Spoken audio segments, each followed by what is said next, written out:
Mutambo uya watsvuka ropa manje. Muri yeZimbabwe nhasi ndadzoka zvekare ndine imwe nyaya iri kuitika. Nyaya yaKwaMutukudzi tese tiri kuziva kwayakatangira. Hatisina need yekuti tiexplain kubva kumashure kwazvakatangira. Patave iko zvinezvi nyaya yasvika pakuti kune mbinga dzagara pasi dzekudiaspora ka dzekuti vanenge vachiwanawo mari tumasenzi turi nane vakarwadziwa nezvakaitwa naWhitney Uchivhayo zvekutengera mota kuna Daisy. But no man, hatingaite zvinhu zvakadaro. Selma wacho anozofilawo sei? It's all about mental health yaSelma naSandra kuti vana vatuku vanozofilawo sei kuti kana kuti imimi mbinga makuramba muchinoblessa Daisy pamusoro pekusirwa pfuma yababa vedu abva asara nayo iye ariye akazongobudikira ane wiri raitaura kuti iye ndiye muredzi wezvinhu zvese. Saka panapa nyaya iripo pagadzirwa GoFundMe iri kunzi iri kunge ichibatanidzwa mari dzekuti ana Selma vawanewo something. Nyaya iyi iri kupisa zvisingaite. Panapa pane angobuda akati how are you? I'm based in UK. My name is Nancy. I reached out to Selma Mutukudzi after watching the Ola 7 podcast. I know so many people resonate with their childhood ordeal. As a fan of Tuku music and Selma, I felt it would be a good thing to do. Well wishes GoFundMe. So I reached out to her and she agreed. I know you have a bigger platform and I was wondering if we could join hands and champion this and spread love. Parents divorce. I felt the need to reach out to my number, blah blah blah blah blah blah. Number dzaka nchatoise boss munozonetsa vanhu mimi. You can reach me on WhatsApp and so batatotaura kana uchida, ndo nyaya iripo yekwana Selma iri kutoitika iko zvinezvi. GoFundMe yatogadzirwa pava kutoiswa mari dzakutokandwa. Atoda kuti iye ndiye akanokumbira Selma kuti ndokumbirawo kuti tikuitire GoFundMe, which is a good thing. Ini ndakazvitarisa hapana hapo chakaipa. I understand kuti vamwe vanhu vari kupopota kuti why muri kumugadzirira GoFundMe chinchi unongozama maZimbabweans zvavari vanoda kuchita vanofunga stereki. But to me it makes sense because Daisy ndiye munhu wekuti nepfuma yese yeKwaMutukudzi yakasara yaanayo, handiti nezvinhu zvavakashanda zveKwaMutukudzi zvese zvezvia akabva apuwa mota pamusoro pazvo. Ofuchituka gara akato nemota dzake kudhara nakudhara. Mota inganzi chinhu chinotoshamisira kana zvakangofanira ngoti mota yangofanira kuti munhu anenge angopuwa kana kuti ka $50 wazvona. Haisi chinhu chakanyanyisa stereki, but it's just that yakabva yangopuwa bva yangowedzerwa. Saka maZimbabwe ndo pavangoona kuti zvakakosha kuti paitwe that GoFundMe. But kune vamwe vasiri kuwirirana nazvo manje, ndo vazoita kuti tizopfuura nepano tichionesana kuti vanhu muzoziva kuti chii chiri kumbotaurika, why vanhu ava futi vasiri kuwirirana nezve GoFundMe iyoyo iri kutaurwa. Ndosaka ndatigedza ndidarike nepanapa ndichionesana nemi. Now wokutanga ari kuti iwe iGoFundMe inoda mbinga cause vazhinji vacho vari pano hamusvike palevel remari ina Selma naSandra wacho pakutorarama. Ndo zvinhu zviri kutaurwa neumwe mwari kuti so they built their own art center, which is good. Uri kuona mumwe ari kutaura kuti zvinani vatungovakawo yavo so that legacy irambe ichingoenda big, which is a good thing. Zvakanakawo zvinenge mwari kuti aiwa zvemadonations izvo ratodhirama wokumana vane chavari kushaya here vanhu ava. Maybe inyaya yekuti handina mari kana kuti mapedza Mutukudzi mundiitirawo zvangu GoFundMe. Vamwe vanotaura kuti aiwa mari ichiri kutambiswa. Mwari kuti aiwa but GoFundMe iyi kai iri kunyatsoitirwei zvayo. I'm asking myself that we have a lot of people who are suffering in Zimbabwe. Mazino vedu wega aiwa but kana zvadai ameno ikoko vamwe ndo zvavakutaura kuti tina vanhu vazhinji vari kuita sei vari kushungurudzika neupenyu, vari kutambura, vari kuiswa parumanamzombe neupenyu. Upenyu hausi kufambira nevamwe vanhu, but imimi muri busy kugadzira GoFundMe yevamwe vanhu vanenge vari beta. Ndo mashoko mamwe ari kutaurwa moti maZimbabweans soka donations for what? Imikwanai mani mimi. Kune vanhu vari kutorara nenzara nekushaya chekudya chacho makuitira GoFundMe vanhu vari beta. Pakashata. Moti hamusi makuti jairire kudonita chi kuvanhu ava vanenge vari better life. Nyaya yavari kutaura kunzi vari beta ndo nyaya iripo vamwewo vari kubudawo vari kungopopota haiwa vanhu mari kubhaiza zvisingaite wai muchida kungohakira hapasi kuda donation apa pakuda fathers love. Ndiani azvipira kuitawo sara pavana? Ndo mamwe mashoko ari kubuda kune vamwe vanhu kuti aiwa pari kungodiwa fathers love kuti zvingoita bo mwatoti ko makadii kubvunza sekuti why vakapa D Fortuna it's weak energy file saka mumwe ari kubvunzwa ari kutry kureason kuti why manga musina kubvunza kuti why wakapa Dezika Fortuna ka big machine ndo imwe nyaya iri kubvunzwa panapa musati mada kutanga kungoda se kuti why pari kugadzirwa yekwa Selma because vanhu vari kuzoti why Selma ari better, Selma ane zvinhu zviri nani. I don't know kuti pana akaona here Selma wacho ane zvinhu because last time I checked aitofamba nekamota katikitiki ndoku ndapedzera munhu aifamba nako saka kuri kutonzi apuwa kana Fortune inokwanisa kutobatsira career yake yoshinyatsoiswa zifesi ratuku manjika right poshinyatsorwonzi kwaSelma natuku handozvona kana kuti kungofamba fesi yatuku iyo itori bo so that vanhu vanokwanisa kunyatsona kuti aiwa mwanasikana asvika tase ari kurepresenta mutukudzi. Inini zvangu handisi munhu wokuti ndiri kutimu Selma kana kuti timu Daisy chichi. It's not like that.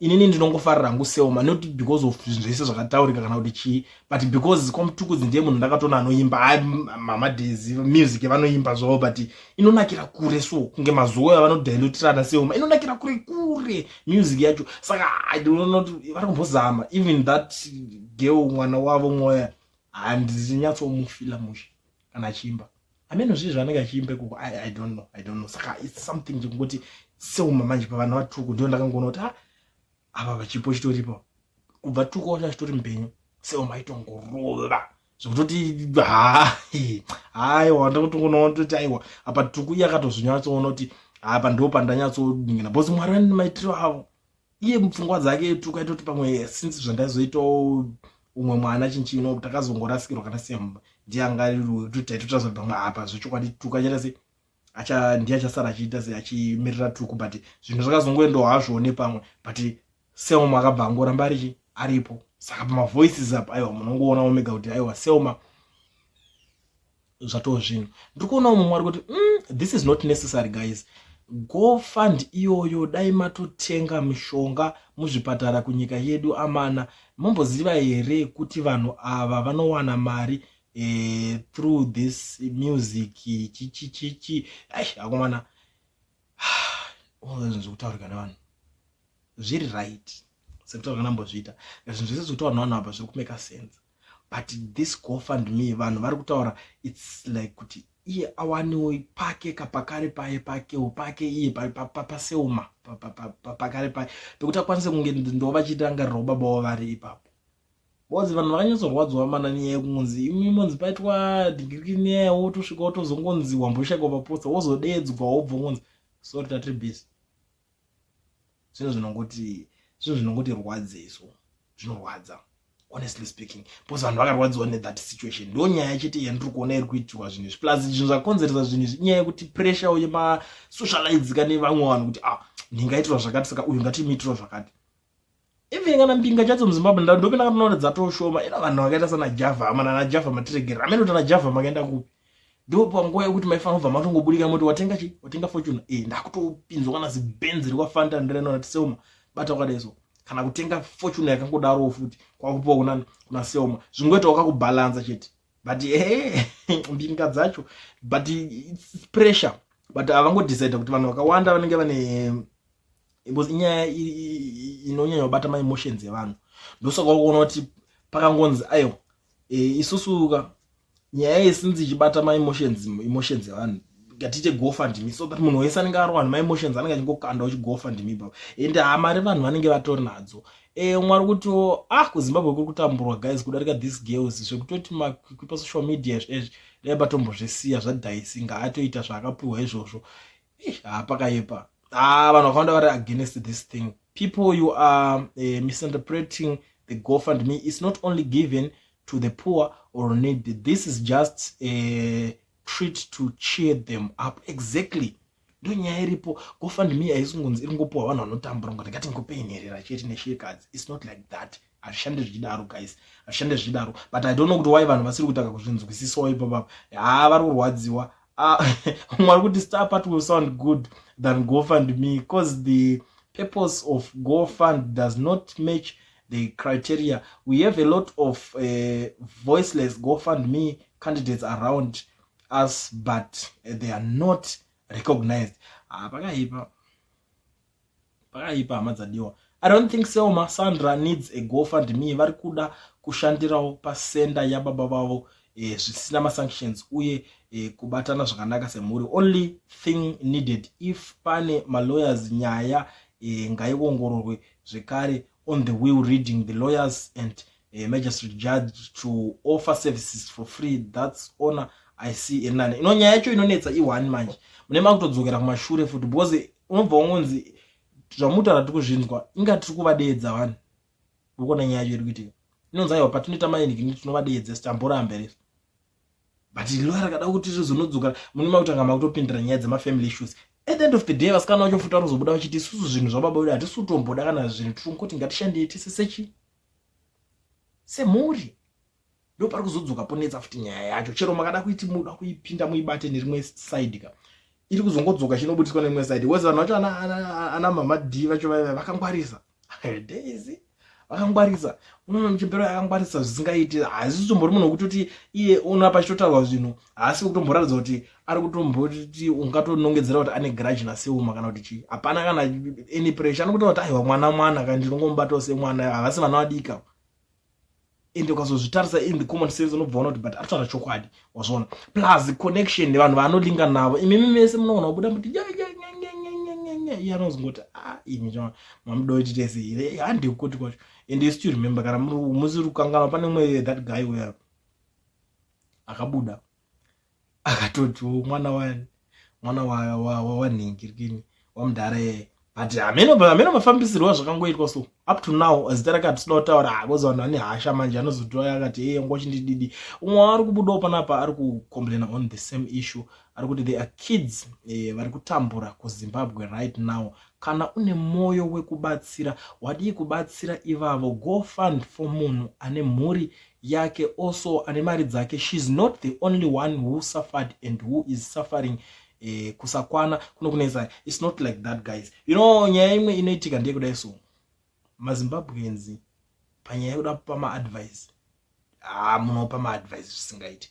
And maadvice iwayo dai aizonyatsoteererwa. And I'm sure mungadai kana kuti kumhuri chako kwamunobva chaicho mungadai maadvice aya ainyatsoteererwa. But chimwe chinhu chandinotozoona ndechekuti vanhu vari kuda kutombobatsirwa. Bitterness nemaZimbabweans yakatonyanya. Unotoona kuti kuno vanhu wekutoti even kumhuri kwavanobva chako akatopa advice haateererwi. Saka unoona kuti vakuda kuuya vanoda kupa vamwe vanhu maadvice pasocial media. But iwe ukanyazotarisa advice yacho unobva uona kuti haina musoro. Unoona kuti uyu munhu aneta nekuvhiiswa mbudzi kufamily. Saka akuda kungoti akangwana akamukana kungoti nganditaurawo something akungopushidzira panyaya dzevanhu. Ndo imwe nyaya ndakaongorora inoitika pamaZimbabweans kunyanya. But mhuri yeZimbabwe nhasi ndangoti ndiuye pano ndichikuzivisai zvinhu zviripo paground zvakuitika. Imwe step yakutorwa yekuti pagadzirwa GoFundMe. Handisi kuziva kuti nyaya iyi makaitarisawo munoionawo sei. Sekutaura kwandambozviita kuti kana uchinge uri team Selma like this video, kana uri team Daisy komenda uchindiudzawo kuti unoionawo sei nyaya iyoyi. Because I understand kuti vanhu vakawanda vakutanga vakutojoina team Daisy pakomenda kuti vari against this GoFundMe iri kugadzirwa. Vari kuti it is not necessary. But I understand kuti kune vamwe vanhu kuti vanenge vachirisina zviri better. Tell me, unoionawo sei nyaya?